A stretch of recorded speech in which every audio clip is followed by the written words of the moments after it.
어버이 주일을 앞두고 궁금했습니다. 우리 교회 70세 이상 되시는 분들이 도대체 몇 분이나 될까 그렇게 생각이 들어서 교직부를 가지고 70세 이상 되시는 분들을 파악을 해 보았습니다. 남자분이 177명이었습니다. 여자분들이 319명이었습니다. 합해서 70세 이상 되시는 분들이 현재 496분이었습니다. 500명에 가까운 분들이 계시는구나 하는 것을 확인할 수 있었습니다. 이들 가운데서 제일 연세 많으신 분이 누구일까 하고 살펴보니까 백경숙 권사님이셨습니다. 백경숙 권사님은 당 108세입니다. 예. 우아하시는 분들은 오래 살고 싶으신 생각이 나는 것 같아요. 그래서 제가 어버이날 전화를 드렸습니다. 당사자는 받으시지를 못하고 큰 아드님하고 통화를 했습니다. 죽을 많이 드시면서 소화를 잘 시키고 계시대요. 그러면서 3월 11일 날, 지난 3월 11일 날이 이제 108세가 되는 생신이신데 가족들이 다 모여서 할렐루야 찬양하며 예배 드렸노라고. 그래서 제가 전화기를 잡고 기도를 드렸습니다. 여기에 백경수 권사님처럼 오래 사시고 싶은 분들 많이 계시죠? 예.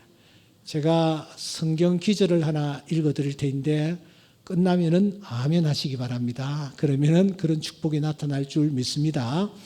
사랑하는 자여, 내 영혼이 잘된 같이 내가 범사에 잘되고 강건하기를 내가 강구하노라. 아멘. 예. 하나님께서 이 축복을 우리 모두에게 허락해 주셨으면 참 좋겠습니다. 그냥 장수하는 것은 별로 의미가 없지 않나 싶어요. 그래서 요한 장로님은 가이오를 향해서 복을 비는 것입니다. 너의 영혼이 잘 되기를 바란다. 아멘. 여러분들의 영혼이 잘 되실 수 있기를 바랍니다. 그 다음에 뭐요? 범사가 잘 되기를 바란다. 하는 일들마다, 기도하는 소원들마다 응답되는 축복이 있다면 이 얼마나 감사한 일일까요? 그런 은혜가 있을 수 있기를 소원합니다. 마지막으로 요한은 복을 빕니다. 강건하기를 내가 소원하노라.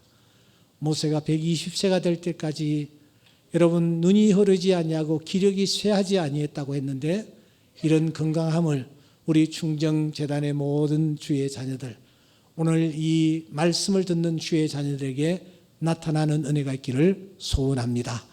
그래서 한 번 더 복을 빌겠습니다. 사랑하는 자여, 내 영혼이 잘됨 같이 내가 범사에 잘되고 강건하기를 내가 강구하노라. 할렐루야. 아멘. 100세 시대라는 얘기가 들립니다. 이 100세 시대를 선도하며 열어가시는 분이 있으니 저는 김형석 교수님이라고 생각합니다. 이 어르신이 엊그제 9일날 말이죠, 책을 하나 또 발간을 하셨어요. 그리고 발간하시고 난 뒤에 출간 기념회를 가졌습니다. 책 제목은 100년의 지혜라는 그런 제목이었습니다. 예, 저분만이 붙일 수 있는 책 제목이 아닌가 그렇게 생각합니다. 그날 이 전시회장에 이 어르신이 들어섰습니다. 아침 10시 반이었습니다. 그런데 이분은 허리가 꼿꼿하신 거예요. 걸음이 조금 더디기는 했지만 걸음걸이도 또박또박했습니다. 천천히 책상 앞에 오신 이 어른이 의자를 쫙 밀고서는 딱 앉아서 그분이 이렇게 말했습니다. 제가요 99세가 될 때에 이제는 모든 것을 놓아야 되겠다. 그렇게 생각을 하고 있었습니다. 그런데 바로 그때에 어느 신문사에서 칼럼을 좀 써달라라는 부탁이 왔습니다. 그래서 제가 칼럼을 쓰기 시작했습니다.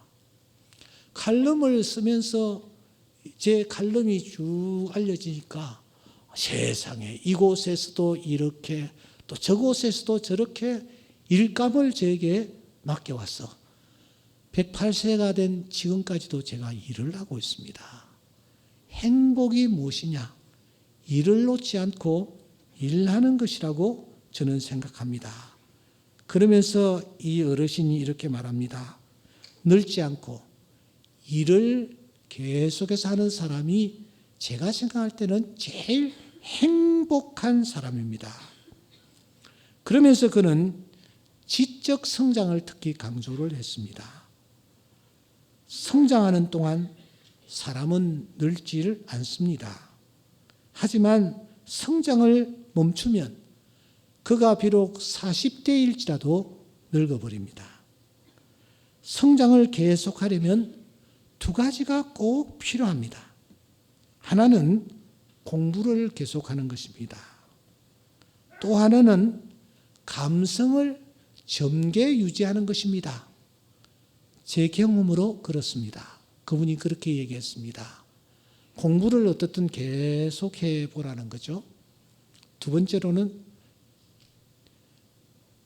권사님 잘 들으세요. 독고이주 권사님. 예. 젊은 사람들과 교분을 가지고 젊은 사람들의 감성을 유지해 나가라는 것입니다. 한마디로 꼰대가 되지 마라. 그 얘기예요. 예. 그러면은 장수할 수 있다. 그렇게 얘기를 합니다. 지금 영화계에서 말이죠. 현역으로 열심히 뛰는 두 분이 있습니다. 한 분은 신구 선생입니다. 또 한 분은 박건형 선생입니다.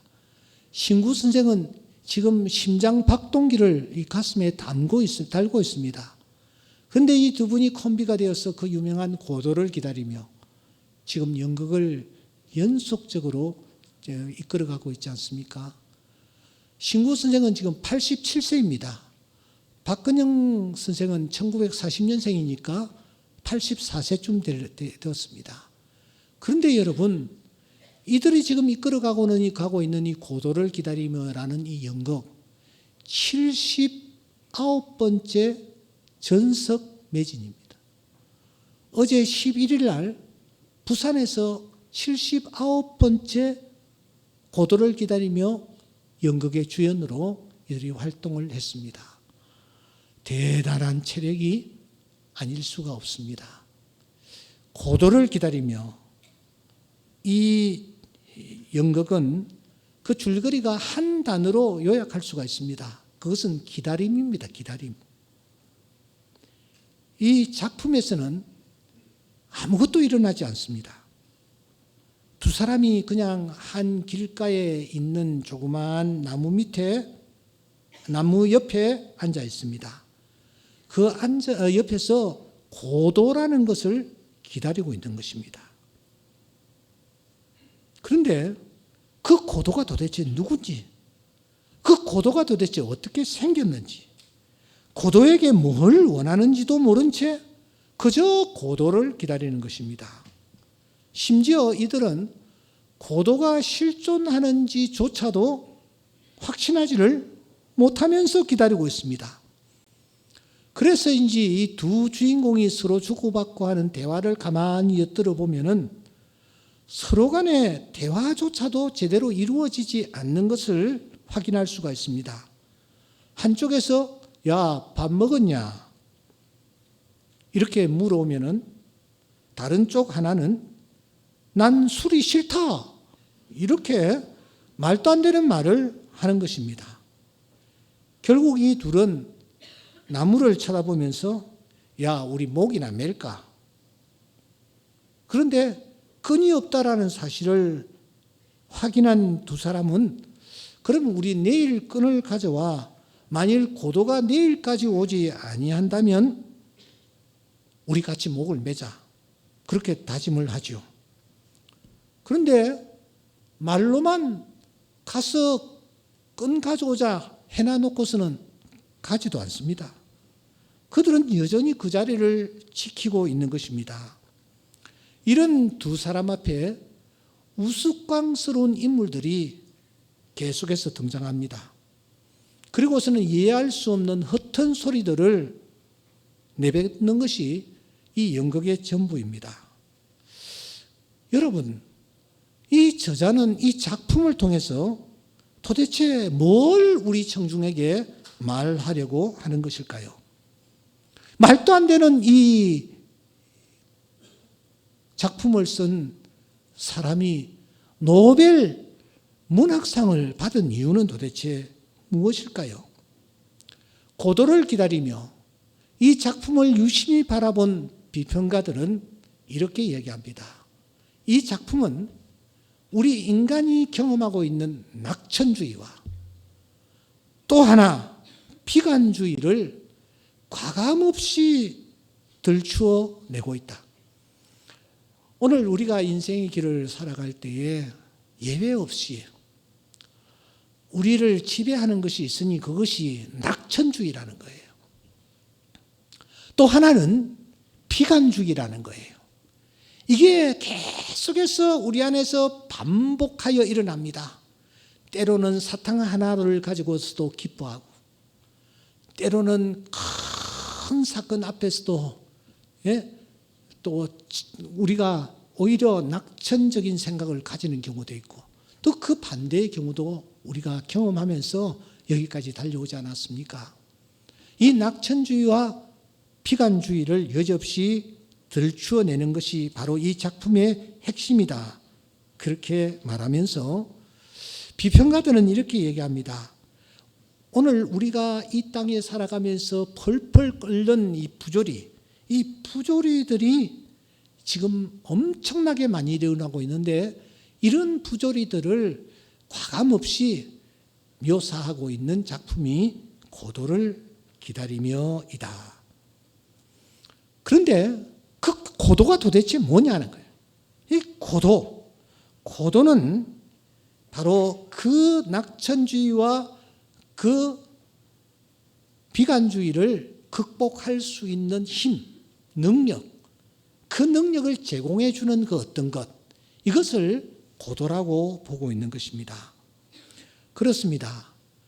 프리드리히 니체라는 분은 보통 사람들이 따르고 복종할 만한 초인을 기다리며 그렸습니다.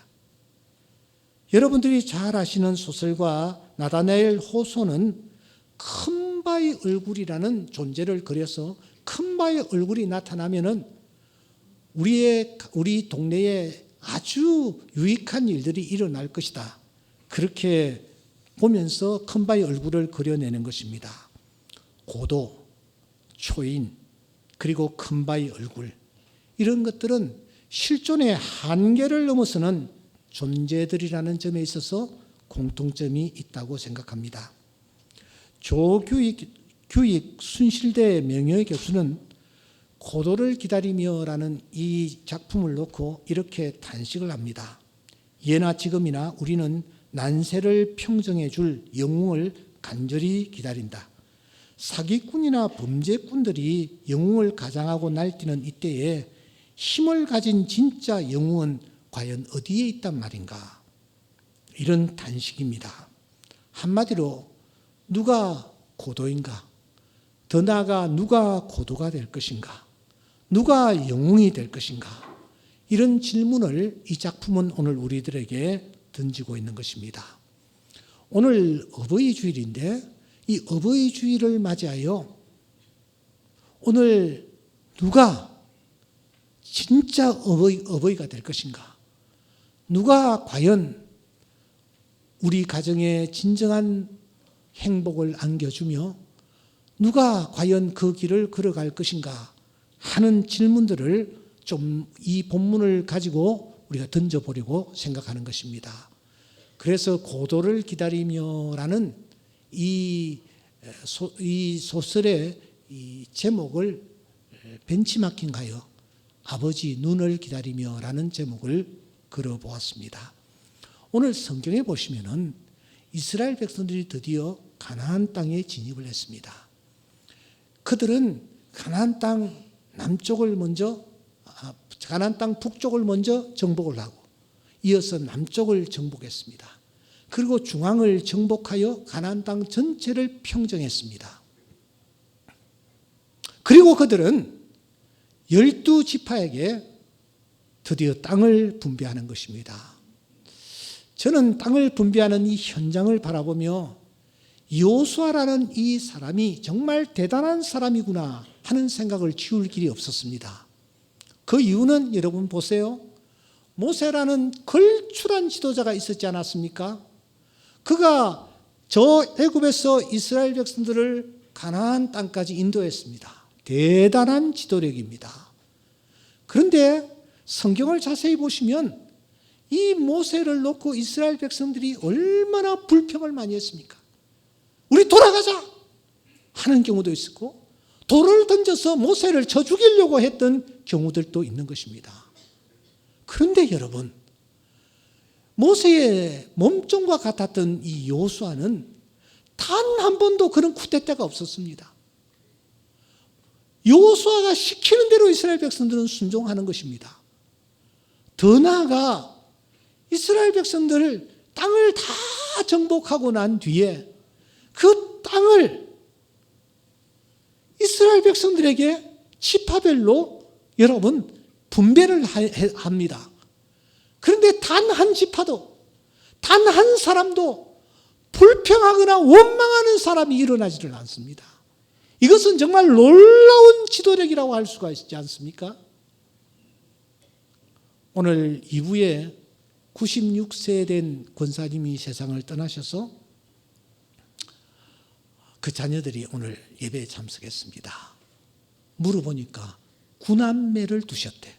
그 9남매를 두신 자녀들이 이제 어머니 장례를 마치고 유품도 정리하고 그렇게 하시겠죠. 물론 잘 하시겠지만 여러분, 부모가 돌아가셨을 때 부모가 남긴 유산 자녀들이 분배하는 것, 이거 쉬운 일이 아니에요. 다들 예민합니다. 넓은 땅이 하나 있고 집이 작은 집이 하나 있고 뭐 이런 부동산이 있고 저런 부동산이 있을 경우에 그 자녀들이 이것을 어떻게 분배하느냐 정말 예민하지 않을 수가 없습니다. 하물며 저 가나안 큰 땅을 12지파에게 분배하는데 어떤 곳은 산악지대고 어떤 곳은 평지고 어떤 곳은 아주 도심지고 어떤 곳은 외진 곳이고 여러분 땅이 천차만별이지 않습니까? 이 땅들을 분배하는데 의견들이 통일이 될 수가 없습니다. 그런데 성경을 보시면 오늘 19장 49절에 보시면 그리고 19장 51절에 보시면 땅 나누기를 마쳤다. 땅 나누기를 마쳤다. 라고 말하고 있습니다. 어느 지파도 그 누구도 불평이나 원망을 하지 아니하고 모세의 지도력을 따라서 그들이 자기 땅을 이렇게 분배받아서 그 땅을 가꾸기 시작하는 것입니다. 더 신경이 쓰이는 부분은 19장 49절 마지막 부분에 있는 말씀입니다. 그들이 땅 나누기를 먼저 마치고 자기들 중에서 눈의 아들 여호수아에게 기업을 주었다 그렇게 말합니다. 자기들 중에서 이 말은 자기네들이 받은 기업 땅 있잖아요. 땅 중에서 눈의 아들 여호수아에게 기업을 주었다 그렇게 말하는 것입니다. 좋은 땅을 주었겠습니까? 기름진 땅을 주었겠습니까? 넓은 땅을 주었겠습니까? 아마 그들은 자기네들이 좋은 땅을 가지고 필요 없는 땅을 여호수아에게 주었을 수도 있다고 생각합니다. 바자회를 했는데 광고를 했습니다. 여러분 집에서 좋은 것 좀 많이 가져오십시오. 우리 교우들이 다 한마음 한뜻이 되어서 옷을 얼마나 많이 모았는지 모릅니다. 그런데 가져온 옷을 옷걸이에 걸어서 판매하기 위하여 이제 정리를 했는데 놀라지 마십시오. 버려야 될 옷이 너무너무 많은 거예요. 그래서 저 교육관에 가보십시오. 엄청나게 많은 옷들, 여러분들이 가져오신 옷 가운데서 걸지 못하고 판매하지 못하고 버린 옷들이 엄청나게 많습니다. 이스라엘 백성들도 아마 그러했을 거예요. 좋은 땅은 자기네들이 가지고 그렇지 못한 땅 여호수아에게 줬을 거예요. 그런데 여호수아는 한마디도 원망하거나 불평하지 아니하고 일을 그대로 진행을 하는 것입니다. 이 부분에 와서 제가 눈을 멈추지 않을 수가 없었습니다. 여호수아가 어떻게 이렇게 했을 수 있었을까? 자기에게 불리한 상황들이 전개되는데도 불구하고 아니 여호수아 지도자였지 않았는가? 앞장서서 수고하고 애썼지 않았는가? 좋은 땅 자기가 먼저 가질 수도 있지 않았겠는가? 그런데 지파들에게 좋은 땅 먼저 다 주고 그들이 내놓는 조그만 땅들 여호수아가 소유하는 것을 보면서 저는 다시 한번 성경을 들여다보지 않을 수가 없었습니다. 어떻게 이것이 가능했을까?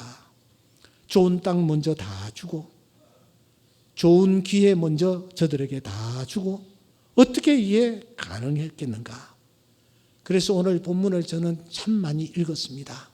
언더라인을 하면서 파싱을 하면서 주석을 살피면서 오늘 본문을 살폈습니다. 그런데 성경을 계속 살피는 중에 제 눈에 아주 중요한 한 부분이 제 눈에 들어왔습니다. 여러분 그것이 무엇인지 아십니까? 그것은 이 짧은 본문에 여호수아라는 이름이 4번이나 등장하는구나 하는 것을 확인할 수 있었습니다.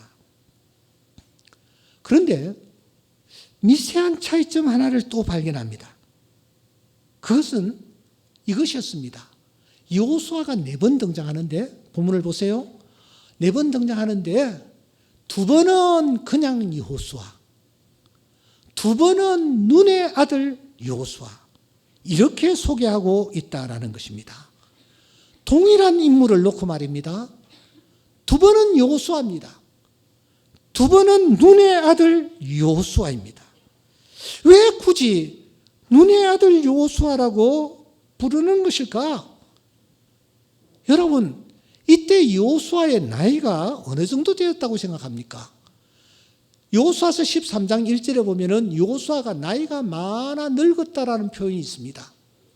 이미 여호수아라는 사람은 어떤 사람인지 백성들에게 잘 알려진 유명인사예요. 이스라엘의 위대한 지도자예요. 그런 여호수아를 향해서 눈의 아들 여호수아라고 말하는 이유가 도대체 무엇일까 하는 것이 이 성경을 바라보고 있는 저의 고민이었습니다. 여러분 어떻게 생각하세요? 여호수아가 무명이어서 눈의 아들 여호수아라고 소개하는 것일까요? 예, 별로 이름이 드러나지 아니하면은 누구 집에 누구 아들 이렇게 소개하는 경우도 있습니다. 그런데 여호수아는 이미 최고의 리더로서 자리매김하고 있기 때문에 굳이 눈의 아들 여호수아라고 소개할 필요가 없는 것입니다. 그런데 왜 눈의 아들 여호수아라고 소개하는 것일까? 그래서 여호수아서를 전체를 살펴봤습니다. 살펴보니까 이 여호수아라는 이름이 아주 많이 등장해요. 한 28번 정도 등장을 하나?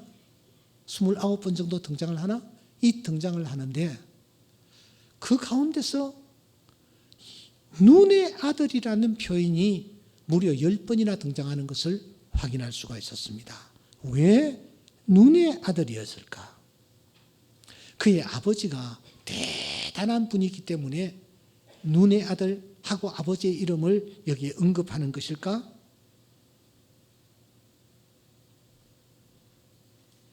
제가 여기서 확인할 수 있었던 것은 이 여호수아의 아버지 눈이라는 이 사람은 유명한 인물이 절대로 아니에요. 다른 곳에서는 한 번도 나타나지도 않는 인물이에요.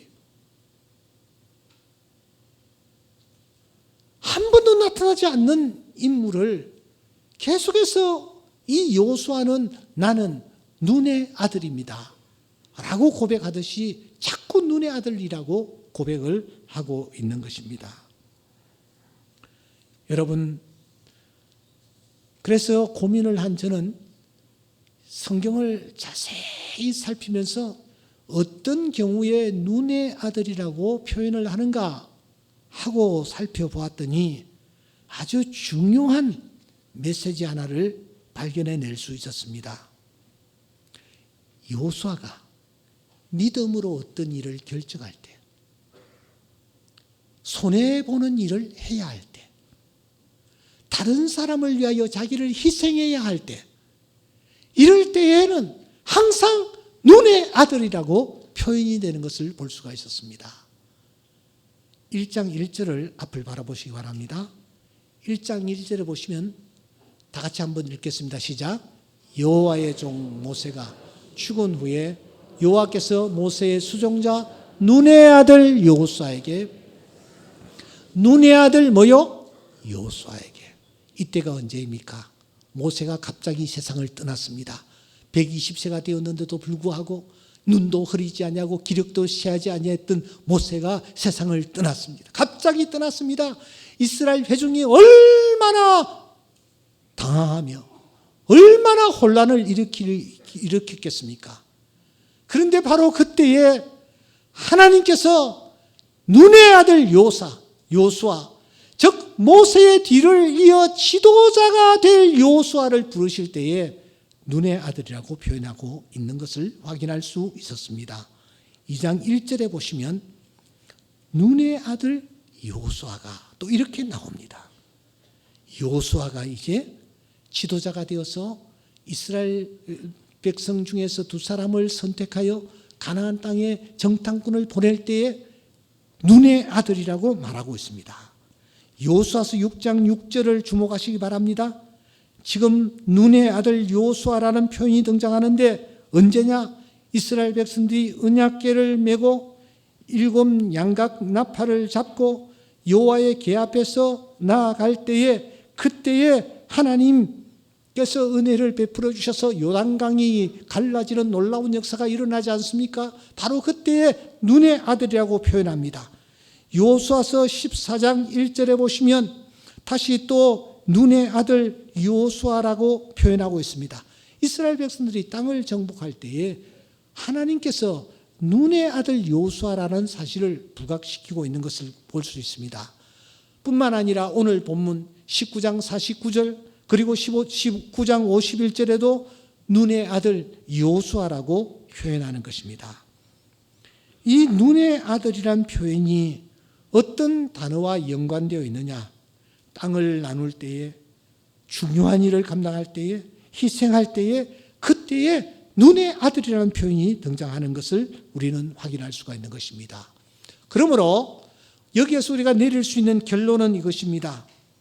여호수아가 믿음으로 나아가야 할 때, 자기를 희생해야 할 때, 그때 그 용기, 태도, 결단의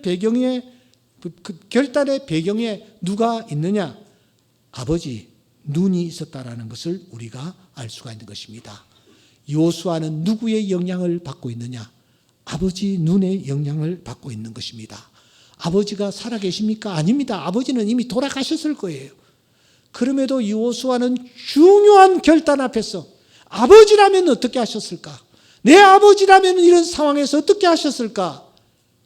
고민하면서 아버지가 행하였을 것이라고 생각하는 그 일을 이 여호수아가 행하고 있는 것입니다.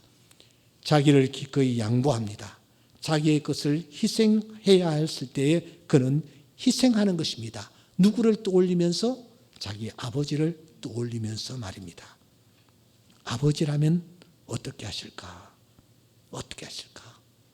사랑하는 여러분, 아버지 눈은 어떤 업적을 남긴 분이 아닙니다. 이름을 남긴 분도 아닙니다. 그분은 대단한 직위를 가지고 있는 분도 결코 아니었습니다. 하지만 아들 여호수아에게 지대한 영향을 끼친 귀한 인물이었습니다. 중요한 문제를 풀어야 할 때에, 결정을 내려야 할 때 아들 여호수아는 아버지가 어떻게 했을 것인가를 생각하며 그 일을 진행하는 것입니다. 아버지, 제가 아버지 아들입니다. 아버지를 자랑스럽게 생각합니다. 아버지 때문에 여기 이 자리까지 이르렀습니다. 언제나 중요한 결단 앞에서 이 여호수아는 아버지를 떠올리며 아버지께서 가르쳐 주신 교훈대로 그가 나아가는 것을 우리가 발견하는 것입니다.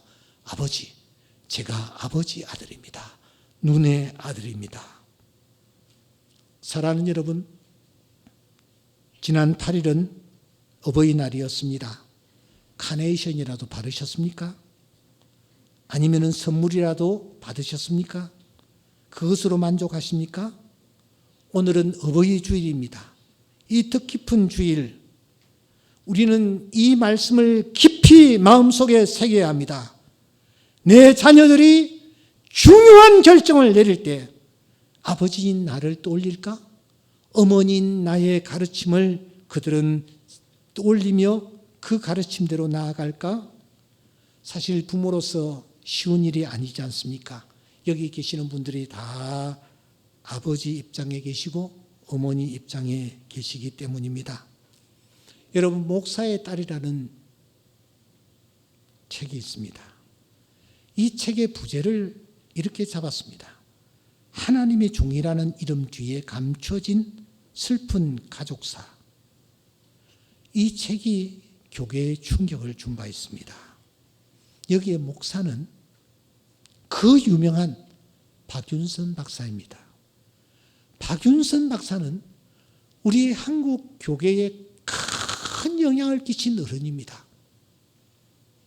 그분이 쓴 신구약 주석, 신학생들이 학교에 입학하면은 월부를 주었으라도 라멘을 먹으면서 사는 책이 이 박윤선 박사의 신구약 주석입니다. 저도 신학교 졸업하자마자 그걸 제일 먼저 샀습니다. 마침 신학대학원에 들어가니까 1980년 이 어르신이 신학교의 교수로 계시는 거예요. 그래서 그분 가르침을 들으면서 얼마나 감동을 받았는지 모릅니다. 그분은 말씀을 가르치면서 그분은 자주자주 눈물을 흘리셨습니다. 체프를 인도할 때에 큰 소리로 말씀하시지 않으셨지만 그분의 한마디 한마디는 땅에 떨어뜨릴 수 없는 귀한 말씀이셨습니다. 그렇게 훌륭한 어르신, 그 어르신이 세상을 떠나고 난 한참 뒤에 그 딸이 아버지에 대하여 평가를 하는 것입니다. 이미 간 속에 들어가 한 줌에 흙이 되어버린 아버지를 파헤칩니다. 팬티까지 확 벗겨버립니다. 어린 시절 아버지가 너무 엄격했다라는 거예요. 숨을 쉴 수 없도록 했다라는 거예요.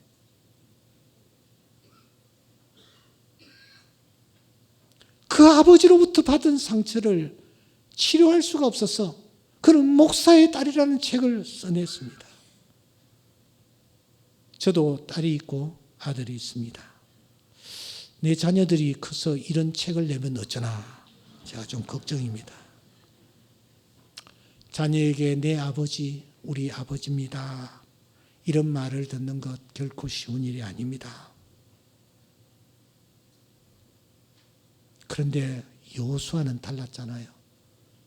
내 아버지입니다. 나 눈의 아들입니다.